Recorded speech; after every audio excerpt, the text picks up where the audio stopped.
नमस्कार, आपली बातमीमध्ये तुम्हा सर्वांचं स्वागत आहे। बातमीची सुरुवात विधानसभा निवडणूक 2024 साठी भाजपाच्या घोषणापत्रानं करूया। देशाचे गृहमंत्री माननीय अमित शाह यांच्या हस्ते मुंबईत या घोषणापत्राचं विमोचन झालं। पाहूया या घोषणापत्राबद्दल माननीय अमित शाह यांनी काय सांगितलं। और ये महाराष्ट्र की पूरी जनता के आकांक्षाओं का प्रतिबिंब आज हमारे इस संकल्प पत्र के अंदर दिखाई पड़ता है।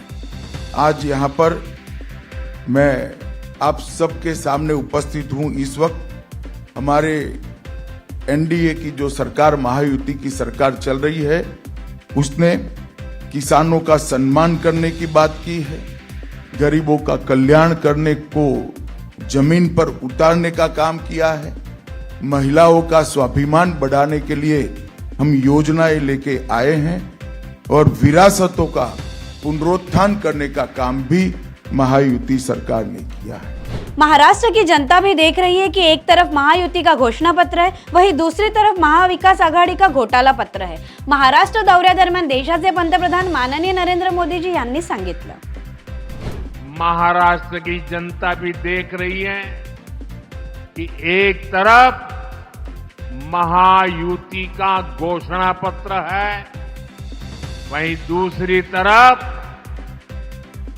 महाअघाड़ी का घोटाला पत्र है। क्योंकि ये पक्का है, जहां कांग्रेस और उसके साथी होंगे वहां घोटाला होगा ही होगा। ये लोग ऐसी योजनाओं की घोषणा करते हैं जिसमें से ज्यादा भ्रष्टाचार हो सके। आप महाराष्ट्र में इन लोगों को ये सारा पाप फिर से करने देंगे क्या? करने देंगे क्या? ये धोखेबाजी महाराष्ट्र की जनता के बीच चलेगी क्या? महायुति के 2.5 वर्षों में महाराष्ट्र ने विकास के नए नए रिकॉर्ड बनाए हैं। वहीं महाअघाड़ी वाले अपने 2.5 वर्षों में हमेशा राज्य के मेरे परिवारजनों को लूटने में लगे रहे। देशाचे पंतप्रधान माननीय नरेंद्र मोदीजी यांनी महायुति सरकार आणि महाविकास आघाडीतला फरक समजावला। इन लोगों ने मेट्रो परियोजनाओं को ठप कर दिया, वाटवण पोर्ट के काम में अड़ंगा लगा दिया, समृद्धि महामार्ग बनने में रुकावटें पैदा की। अघाड़ी वालों ने हर उस योजना पर रोक लगा दी जिसे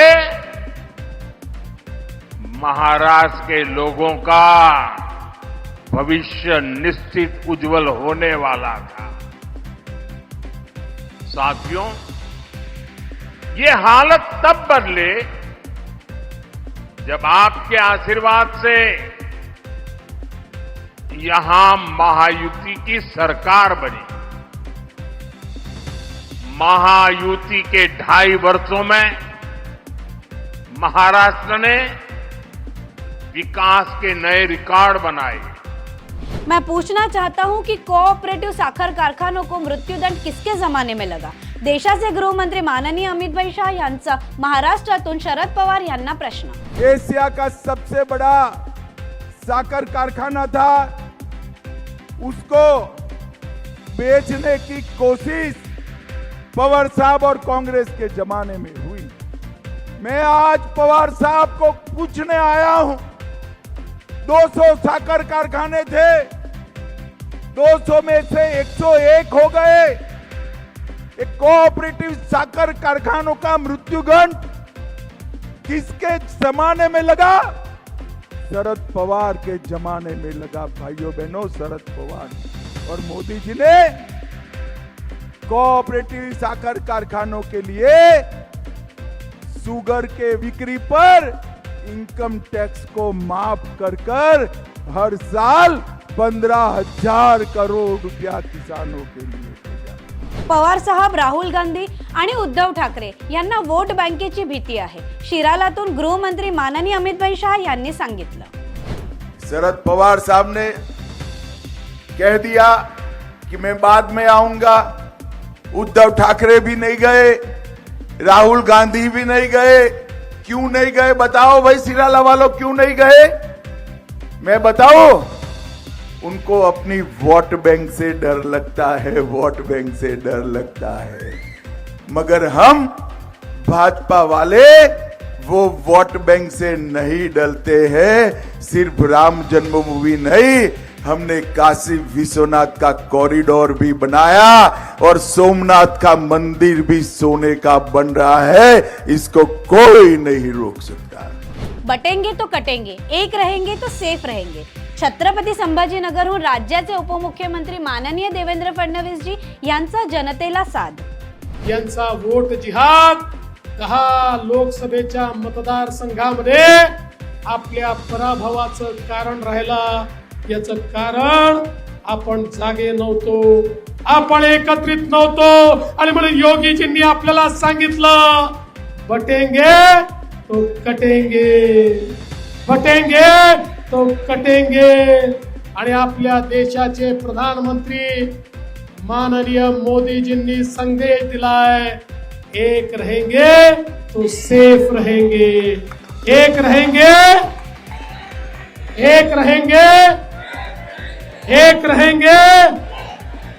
आता भगव्याचा एकत्रित हुंकार या ठिकाणी दिसला पाहिजे। छत्रपती संभाजीनगर हे कालही भगवं होतं, आजही भगवा आहे आणि 23 तारखेला हे भगवंच असणार आहे, हे दाखवून देण्याची ही निवडणूक आहे। सुन लो ओवैसी, छत्रपति संभाजीनगर।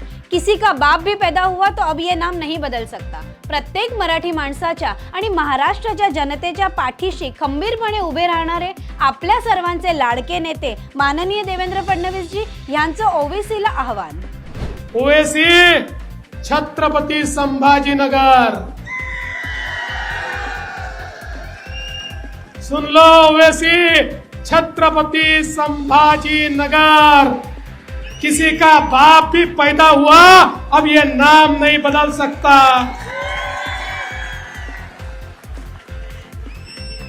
अरे काल त्या MIM ची सभा झाली आणि त्या सभेमध्ये एक महिला होती। ती महिला म्हणाली, ये कौन संभाजी राजा है, ये कैसे संभाजीनगर हो गया? अरे त्यांना माहिती नाही, देश धर्म पर मिटने वाला शेर शिवा का छावा था, महापराक्रमी परम प्रतापी एक ही शंभू राजा था। फरक स्पष्ट आहे। या सेगमेंटमध्ये आज आपण मराठवाड्याचे पुनरुत्थान या विषयावर बोलूया। 2014 पूर्वी मराठवाडा वाळवंट होण्याच्या मार्गावर होता आणि आज मराठवाड्याचा भूजल स्तर प्रमाणात प्रचंड सुधारणा होत आहे। मराठवाड्याचा भूजल स्तर तब्बल 3 मीटरने वाढला आहे। समृद्धी मराठवाड्यात परतत आहे। मराठवाड्यातल्या रस्त्यांना अंतिम चकचकीत रूप आपल्या सरकारनं दिलं, त्यामुळे मराठवाड्यात दळणवळण सुधारलं। पाहिलं ना, मरगळलेल्या मराठवाड्याची सुधारलेली दशा, भाजपा हीच विकासाची आशा। फरक स्पष्ट आहे। नमस्कार, मी विकास बोलतोय। या विभागात आज आपण आपल्या सरकारनं अर्थातच महायुती सरकारनं धुळे शहराचा केलेल्या विकासाबद्दल बोलूया।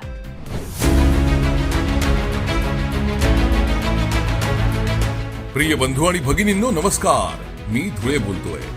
गेल्या 10 वर्षात देशात, राज्यात आणि धुळ्यात अनेक चांगले बदल पाहिले। महाराष्ट्र प्रगतीच्या दिशेने जाताना मी पाहतोय। तुम्ही रेल्वेने धुळे शहरामध्ये आल्यावर भाजप सरकारने केलेल्या विकासाची पहिली झलक रेल्वे स्टेशनच्या रूपात तुम्हाला पाहायला मिळेल। धुळेकरांची मनमाड धुळे इंदूर रेल्वे मार्गाची मागणी पूर्ण होतीये। धुळे ते मुंबई आणि पुणे या रेल्वे गाड्या सुरू झाल्या आहेत। धुळे 40 गाव या रेल्वे मार्गाचं विद्युतीकरण झालंय। टेक्सटाईल पार्कमुळे 45,000 जणांना रोजगार मिळालाय। धडाडीनं विकास कामं कशा प्रकारे होतात हे पाहण्यासाठी तुम्ही धुळ्यामध्ये या। मोदी सरकारनं 35 वर्ष रेंगाळलेला अक्कलपाडा प्रकल्प पूर्ण केलाय। धुळेकरांना आता मुबलक पाणी मिळतंय।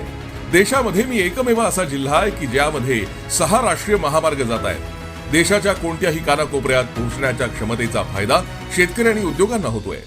सिंचनाच्या सोयी सुविधा वाढल्यानं शेतकरी खुश आहेत। सुलवाडे जामफळे योजनेमुळे पिण्याच्या आणि शेतीच्या पाण्याचा प्रश्न मिटला आहे। जिल्ह्यातील प्रत्येक गाव वाड्या वस्त्यांपर्यंत रस्त्यांचं जाळं निर्माण करण्यावर महायुतीनं भर दिलाय। आपल्या बातम्यांमध्ये इथेच घेऊया विराम. उद्या पुन्हा भेटूया नव्या बातम्यांसह. पाहत राहा आपली बातमी, आपल्या पक्षाची बातमी. धन्यवाद.